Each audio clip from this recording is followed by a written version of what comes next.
Yo, what's up mga Lodi? And for today's short videos ay ituturo ko sa inyo at may nagtatanong kasi sa ating mga followers na kung paano ba i-restart or i-delete ang lahat ng program dito sa ating DMX512 controller. So ganito lang yan. Isa-sacrifice ko na yung mga settings ko para sa inyo. First, pindutin nyo ang program 2 to 3 seconds.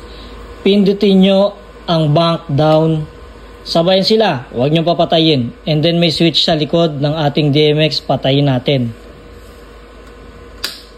Pinatay ko na. Tapos huwag nyo bibitawan, buksan nyo ulit. Magkiklik to, iilaw to lahat. Tingnan nyo. Nakita nyo, nag-blink.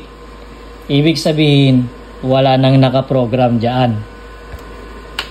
Wala nang nakaprogram dyan. Okay?